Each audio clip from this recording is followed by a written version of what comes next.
E eu queria compartilhar uma coisa, porque não sei o que vocês fizeram, né, quais foram as atividades durante essas 2 semanas com relação a buscar a Deus, né, as reflexões que nós tivemos lá.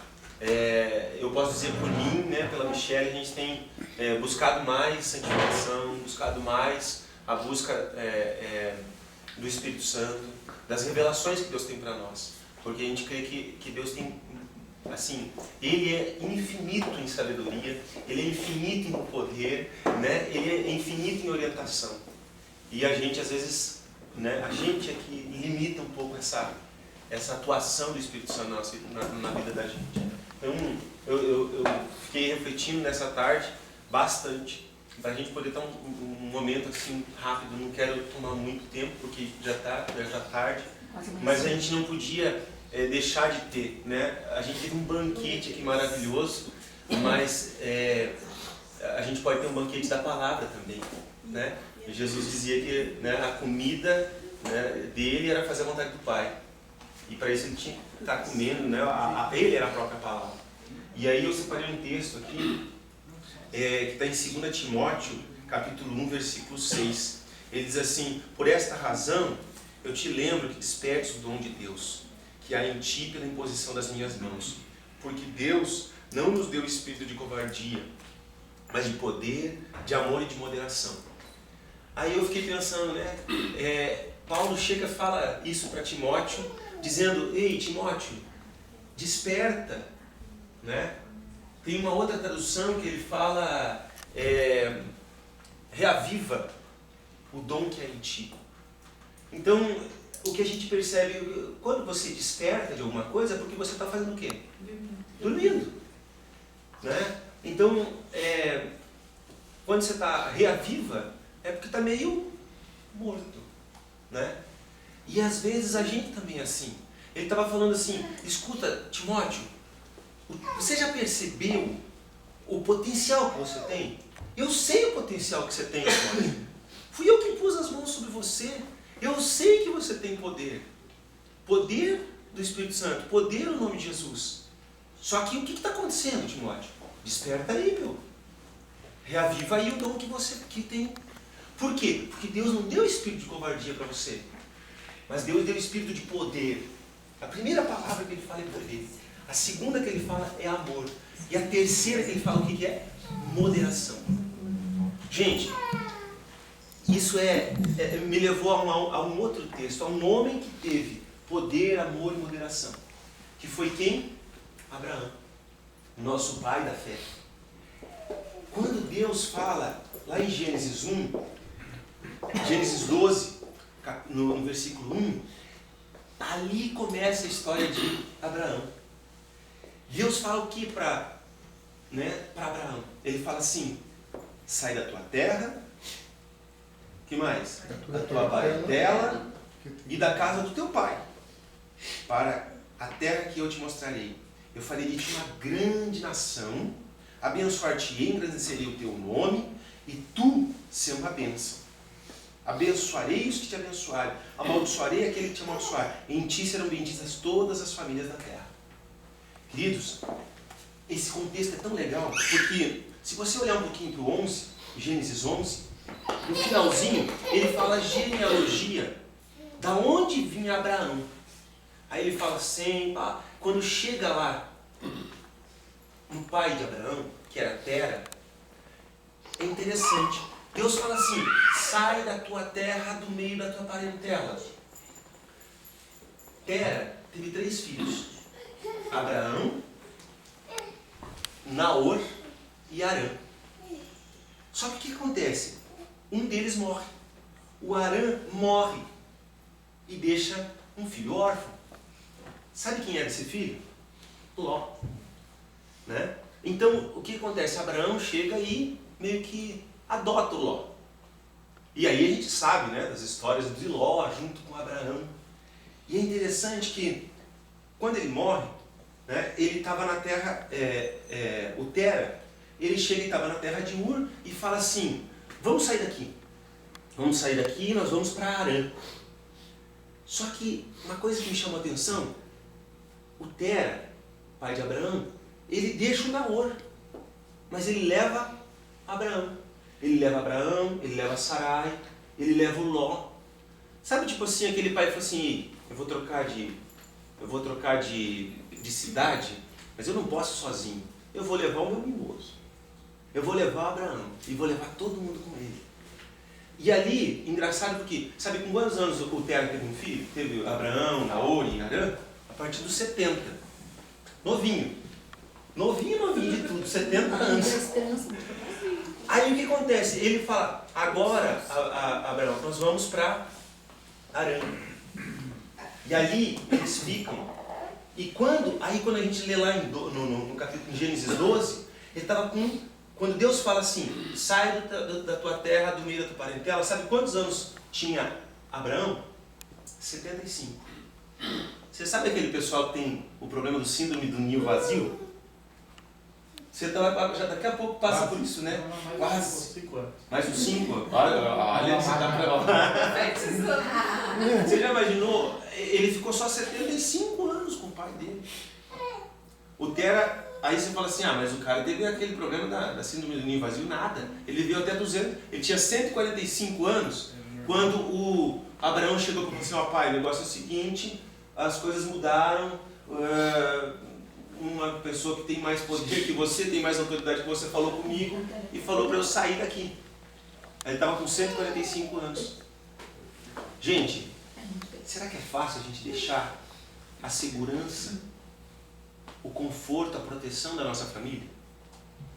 Como a gente se apega a essas 3 coisas? Terra, parentela e os pais. Abraão foi um cara corajoso, porque ele falou assim, eu não vou me apegar a isso. Deus está me prometendo coisas grandes e eu vou deixar isso. A Michelle, de vez em quando a Milene, a irmã dela, ia lá para casa, assim, nasceu o Pietro, a minha cunhada chegou, foi lá para casa e ficou acho que uns 20 dias, né, Michelle? Não, uma semana. Uma semana, mas parecia parecia bem mais. Não era a sogra que estava. Não, a sogra já mora aqui. Gente, mas na hora de ir embora, porque elas são muito apegadas, é uma coisa bonita de ver. Quando ela ia embora, era uma choradeira. Eu falava, meu Deus do céu. Ela falou, mãe, eu estou desabandonar para você. Era engraçado.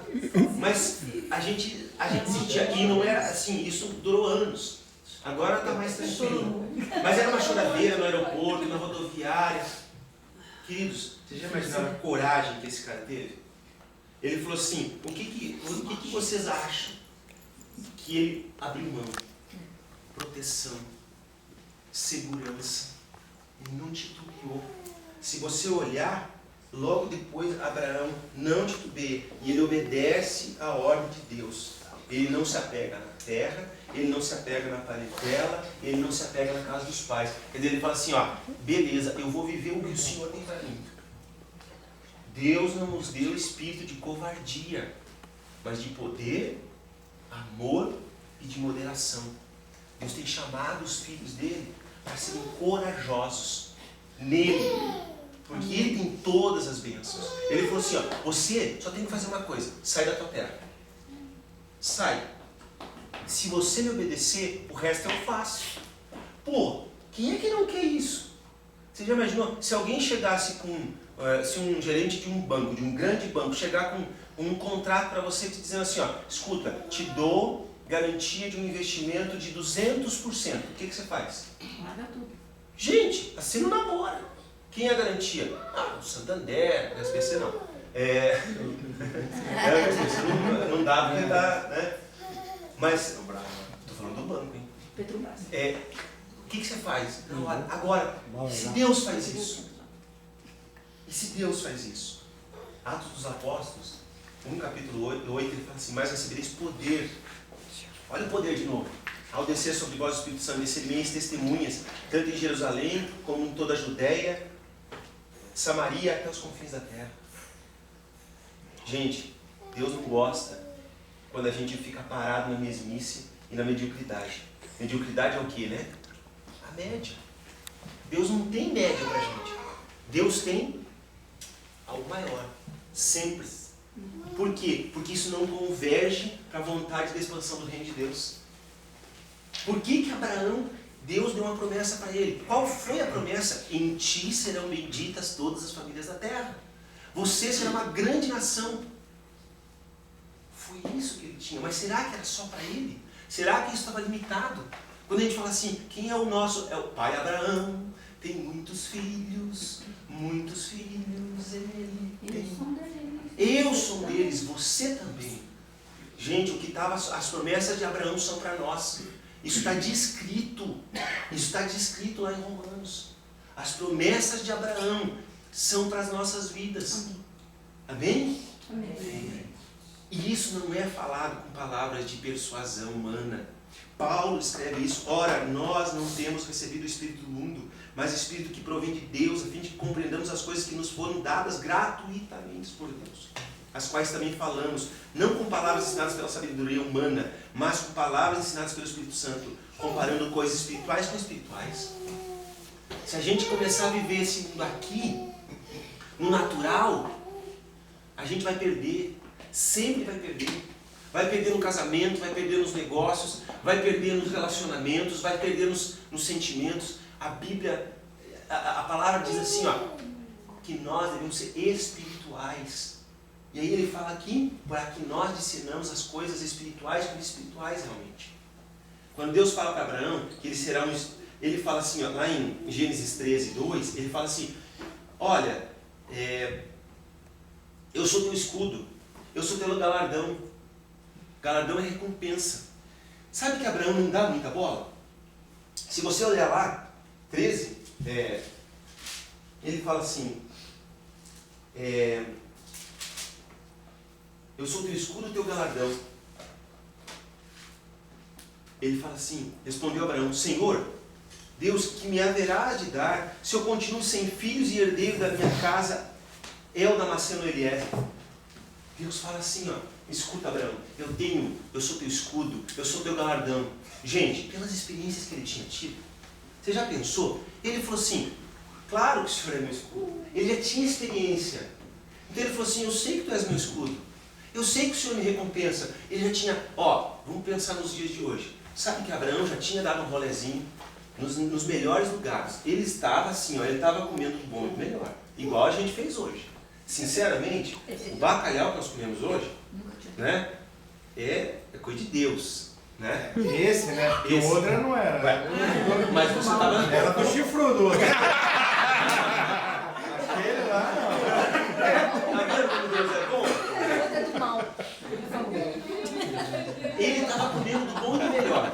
Ele estava tomando Dom Perignon, ele estava viajando pelos lugares, ele conheceu o Egito antes das pirâmides. As pirâmides foram construídas depois, né? Ele já tinha dado os rolezinhos dele. Ele falou assim, Senhor, eu sei o que é o bom e o melhor. Eu sei que o Senhor está me segurando. Eu sei que o Senhor está me protegendo. Agora, tem uma coisa. O Senhor disse que eu ia ser pai de nações. O Senhor disse que eu ia ser bênção para as famílias. Só que eu não tenho família. Eu não tenho herdeiro. Para quem que eu vou deixar? Eu vou deixar para Eliezer. O Senhor me abençoa com bens, o Senhor me abençoa com terra. Tudo que eu deixei lá, eu já deixei isso aí. O meu coração não está nisso. Sabe o que importava para Abraão? E Deus se alegrou com ele? Geração de vida. Deus queria gerar vida. Abraão tinha interesse de gerar vida. E era isso que Deus estava procurando no coração dele. Vida. Nós temos que gerar vida. Ele falava assim, olha, eu quero ter filho. Eu quero ter filho, eu quero gerar vida. E aí, se Deus se alegra disso, sabe o que ele fala? Ele fala assim, a isto respondeu logo o Senhor dizendo, não será esse o teu herdeiro, não vai ser Eliezer o Damasceno, mas aquele que será gerado de ti será o teu herdeiro. Então conduziu e até fora, Deus falando com ele, conduziu até fora e disse, olha para os céus. Deus deu uma ironizada, né? Deus cometeu uma ironia. Agora falou assim, não, olha, vai ali para fora. Dá uma olhada nos céus.